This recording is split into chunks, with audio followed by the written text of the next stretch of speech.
There are different ways to understand Inktober prompts. For this series, I wanted to go literal and make manufactured objects. Even if painting manufactured objects is my nemesis. I really don't like doing that. I have a hard time, especially with straight lines and symmetry. But for this Inktober series, I wanted to push myself. Even though it's hard, stepping out of my comfort zone is the best way to grow as an artist. Let me show you how I tackled that. The compass was really tough. Symmetry in 4 directions, thin lines, thick paint, it was a bit of a nightmare.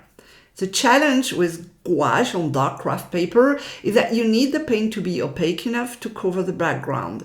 But when the paint is thick, it's impossible to get those fine lines. So I thinned the paint, but then it wasn't opaque anymore, which meant I had to add a second layer. And of course, 2 layers means twice the risk to make mistakes. But in the end, I said, okay, fine, it will be what it will be.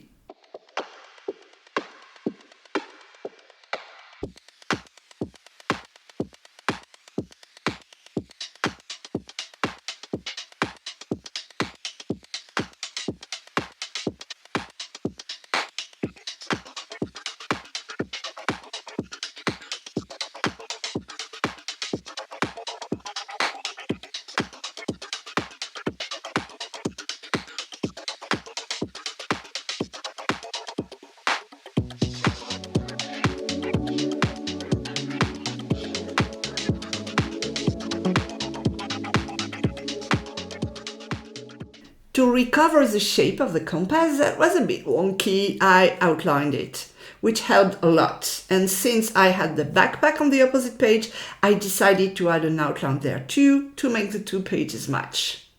It wasn't what I originally planned, but sometimes you have to adapt, and especially as an artist, you adapt all the time and you have to make decisions. And then it's placing the label at the end, and this is always satisfying.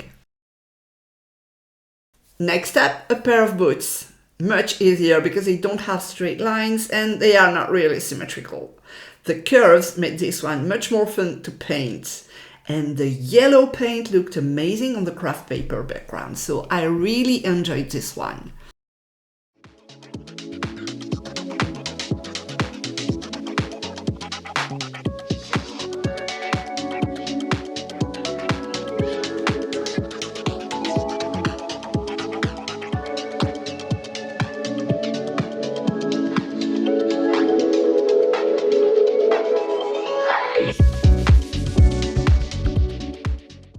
The only challenge here was getting the shadows right.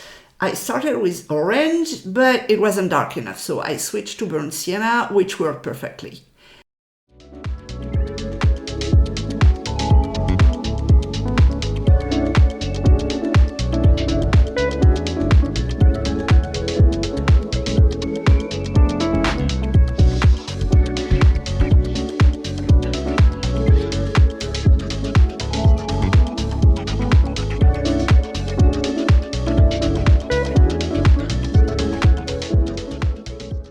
And since I had already added outlines to my previous drawings, I decided to continue that trend with a black outline on the boots.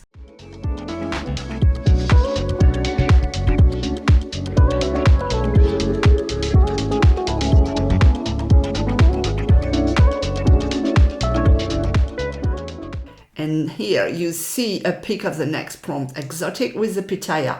But it's not a man-made object, so I won't dive into that here. That's for another video.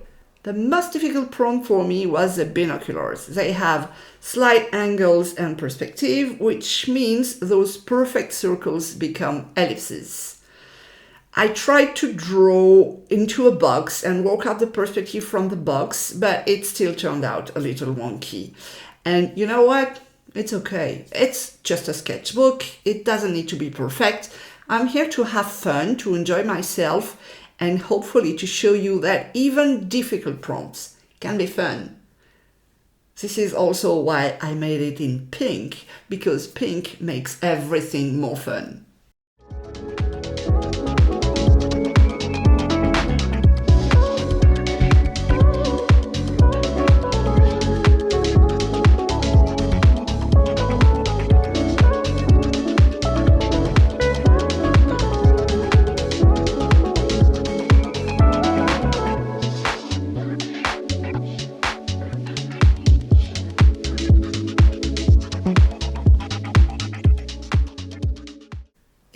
telling yourself you don't like painting certain things, you'll never try it, never practice, and never improve.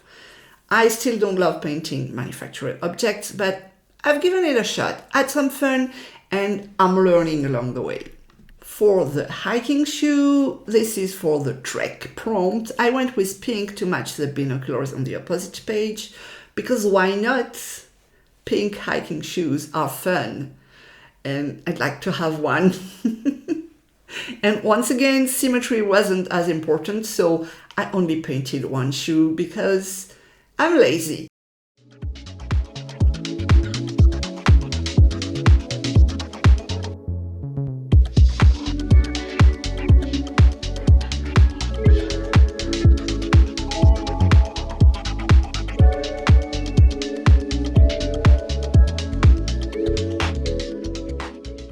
What's interesting in this double page is trying to render the different textures.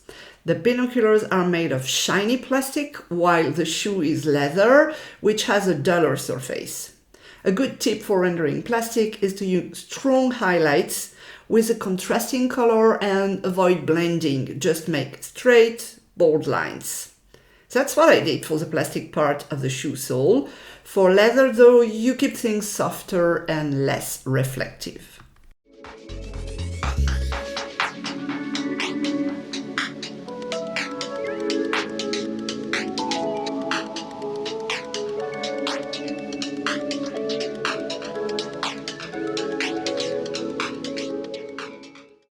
Next was the passport, and of course I used my own hand as a reference. Even though this was a man-made object prompt, it ended up focusing more on skin tones. For the passport cover, I added a gold marker for the writing, and while it's hard to see the shine on camera, it's there when you tilt the paper.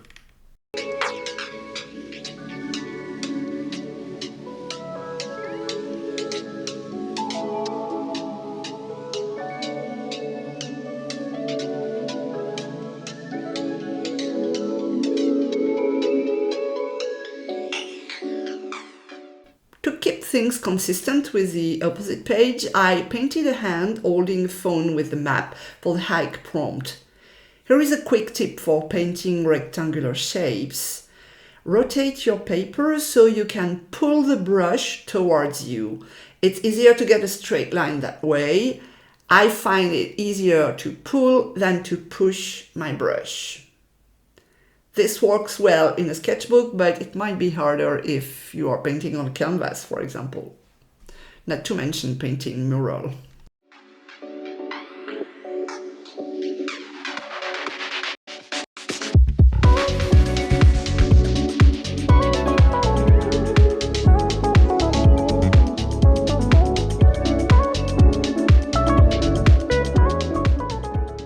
One thing I've noticed is that the paint on the previous pages is starting to warp my craft paper, which isn't very thick.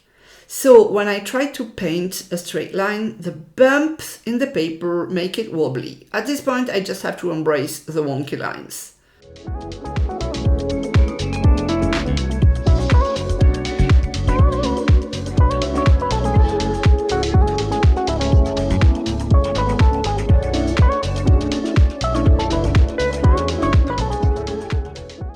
The last object, and the hardest for me so far, was a camping stove. It's a symmetrical object in perspective with ellipses. Again, what was I thinking?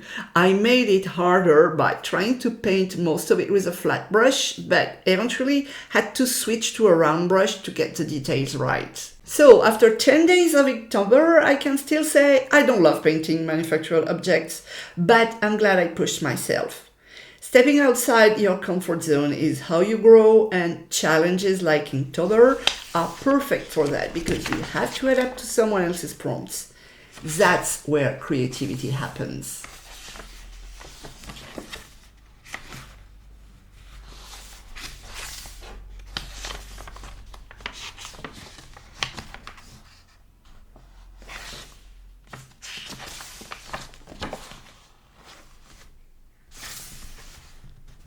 Next time, I will show you how to add different mediums to gouache so you can jazz it up. If you want to see the next videos, don't forget to subscribe so you don't miss anything. Thanks for watching!